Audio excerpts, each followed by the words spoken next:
കേറിവാടാ മക്കളയിൽ ഇതാ രണ്ടാമത്തെ ചോദ്യം. കവിയൂർ പൊന്നമ്മ അവതരിപ്പിച്ച ഉണ്ണിയമ്മ എന്ന കഥാപാത്രത്തിൻ്റെ കാലിന് പരിക്ക് സംഭവിക്കുന്നത് എങ്ങനെയാണ്? എ. വാദത്തിൻ്റെ അസുഖം, ബി. കുളിമുറിയിൽ വീണത് കാരണം, സി. പശു ചവിട്ടിയത് കാരണം. അതാ സിനിമ കണ്ട എല്ലാവർക്കും അറിയാം, കുളിമുറിയിൽ വീണ കാരണം. ഒരുപാട് സിനിമയിൽ അഭിനയിച്ചിട്ടുണ്ടല്ലേ? എല്ലാവരും എൻ്റെ അടുത്ത് ചോദിക്കാറുണ്ട് അങ്ങനെയൊക്കെ എത്ര പടത്തിലുണ്ട്, ഏത് പാട്ടാണെന്നൊക്കെ. അപ്പം ചേച്ചി ഒരുപാട് സിനിമയിൽ അഭിനയിച്ചിട്ടുണ്ട്. അപ്പം ഏതെങ്കിലും ഓർമ്മ നിൽക്കുന്ന ഒരു സിനിമയും അതിൻ്റെ ഏതാനും ഡയലോഗുകളും പറയാൻ പറ്റുമോ?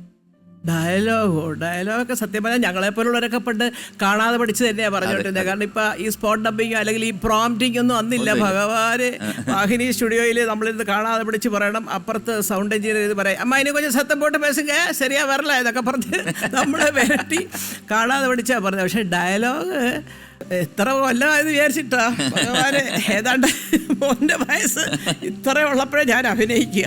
അപ്പൊ ഊഹിച്ച് നോക്കിയാൽ അറിയാം. ഓർക്കാണ് ഇതിൻ്റെ ഇടയ്ക്ക് പറയാം, ഞാൻ ഓർത്ത് നോക്കട്ടെ. ശരി. അപ്പം ബി. കുളിമുറിയിൽ വീണത് കാരണം ഞാൻ എടുത്ത് പൂട്ടി വെച്ചു. അത് പൂട്ടി വെച്ചാലും അതെനിക്ക് പൈസ കിട്ടും. അപ്പം ഉറപ്പാണ് ഉത്തരം ശരിയാണ്. Congratulations, you are awarded again 2000 rupees. അത് ഇപ്പൊ തന്നെ അക്കൗണ്ടിൽ എത്തിക്കാണും. അതാണല്ലോ അതിന്റെ ഒരു ഇത്. ചേച്ചി, ഒരു ചെറിയ കുസൃതി ചോദ്യമാണ്. അതായത് ഇതിനകത്ത് ഇതിന് പൈസയൊന്നുമില്ല. ചോദ്യം എന്ന് പറഞ്ഞാൽ കുസൃതി കൂടെ ഉണ്ടല്ലോ. വെറും വെയിറ്റില് ഒരാൾക്ക് എത്ര മുട്ട കഴിക്കാൻ പറ്റും? അതിന് വെറും വയറെന്ന് പറയുമ്പോൾ അതിൽ കഴിച്ച വയറല്ലല്ലോ കഴിക്കുക. അത് വെറും വയറിൽ ഇരുന്നോണ്ട് ഇനിയും കഴിക്കുന്ന കാര്യമാണ്. വെറും വയറിൽ ഒരാൾക്ക് ചിലപ്പോൾ 2 മുട്ട കഴിക്കായിരിക്കും. ഞാൻ 2-3 മുട്ടയുടെയൊക്കെ വെള്ളക്കറി കഴിക്കാറുണ്ട്. അല്ല, അപ്പൊ വെറും വയറ് പോയില്ലേ? അല്ല, അതാ ചോദ്യം. ഒന്നും കഴിക്കാൻ പറ്റത്തില്ല വെറും വയറായിട്ടിരിക്കണമെങ്കിൽ. അങ്ങനെയാണ്. എന്നാലും ഉത്തരം ഞാൻ പറഞ്ഞുതരാം. 1 മുട്ട. എന്താ? അല്ല, ഒരെണ്ണം കഴിക്കുമ്പോ വെറും വേറെ പോയില്ലേ? പിന്നെ പറഞ്ഞിട്ട് കാര്യമില്ലല്ലോ, 4 എന്ന് പറഞ്ഞിട്ട് കാര്യം. അല്ല, അത് ശരി, ഒന്നേ കഴിക്കാൻ പറ്റും. ബ്രേക്ക് ദി വെറും വയറല്ലേ? എന്റെ പൊന്നെ, ഇതൊരു വല്ലാത്ത കുസൃതിയാ.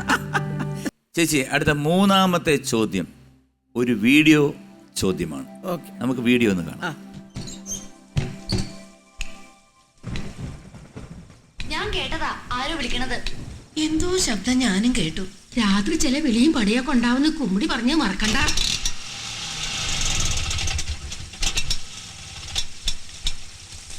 ഞാൻ പോയി തുറന്നു നോക്കാം. ഈ പെണ്ണിന്റെ ഒരു അഹമ്മദിക്ക വാതിലടച്ചെവിടെയെങ്കിലും ചുരുടാനുള്ള നേരത്ത് ഒന്നും മിണ്ടാതിരിക്കലുണ്ടോ?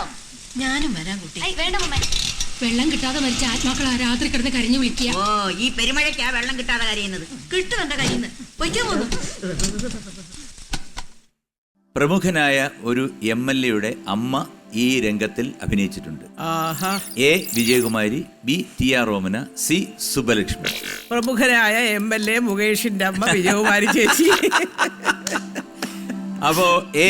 വിജയകുമാരി ചേച്ചിയെ ഞാൻ എടുത്തിട്ട് പൂട്ടി അവിടെ ഇരിക്കട്ടെ. അപ്പം എന്തൊക്കെയാണ് ചേച്ചിയുടെ ഇപ്പോഴത്തെ പ്രസന്റ് ഹോബീസ് എന്തൊക്കെയാണ്? കാരണം ഇപ്പോ ആരോ പറഞ്ഞ പോലെ നല്ല പ്രായത്തിലൊക്കെ വർക്ക് വല്ലപ്പോഴും ഒക്കെ ഉള്ളായിരുന്നു. ഇപ്പൊ എനിക്ക് തോന്നി പല അമ്മമാരും വിളിച്ചാൽ വരുന്നില്ല അഭിനയിക്കാൻ. അതുകൊണ്ടായിരിക്കും ഇപ്പൊ കുറച്ചൊരു ഡിമാൻഡുള്ള സമയം. പക്ഷേ എനിക്ക് ഇത്രയും പ്രായമാകാൻ കാത്തിരുന്നല്ലോ എന്നുള്ളൊരു വിഷമം മാത്രമേ ഉള്ളൂ. കാരണം നമ്മളിങ്ങനെ ഇപ്പോൾ ഈ ഒരു സെപ്റ്റംബർ തൊട്ട് കൊറോണ ഇപ്പോൾ കുറയും എന്ന് പറഞ്ഞിട്ട് സീരിയലുകൾ തുടങ്ങി, അത്യാവശ്യം സിനിമ 1-2 അവിടെ ഷൂട്ടിംഗ് തുടങ്ങി.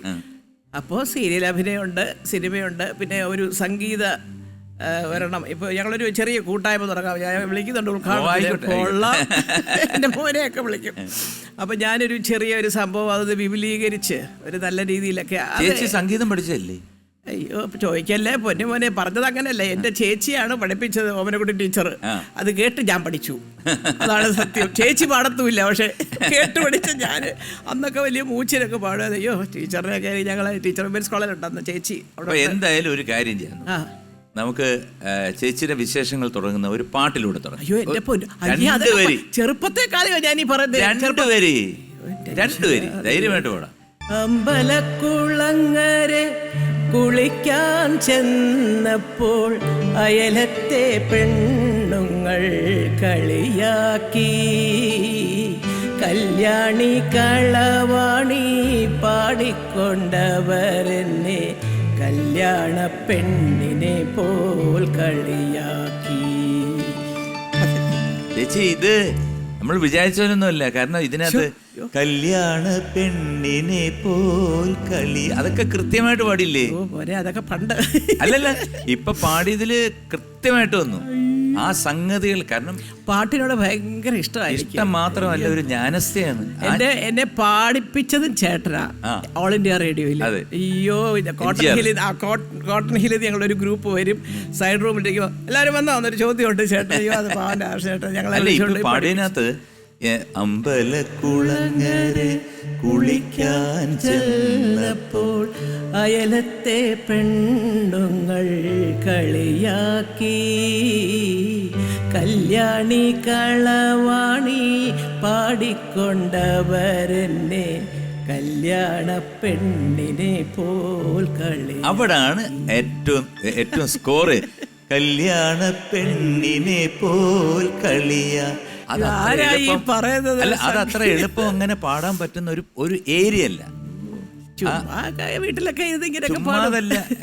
ഇനിയും 2 പാട്ട് കേട്ടേ. അയ്യോ എന്റെ ഓടും. അപ്പം 3ാമത്തെ ചോദ്യത്തിന് എ വിജയകുമാരിയാണ് ഉത്തരം നൽകിയിരിക്കുന്നത്. So congratulations, A Vijayakumari is A correct answer. വീണ്ടും 2000 രൂപ ഇതാ ചേച്ചിയുടെ അക്കൗണ്ടിൽ എത്തിച്ചേർന്നു. അതാണല്ലോ അതിന്റെ ഒരു ഇത്.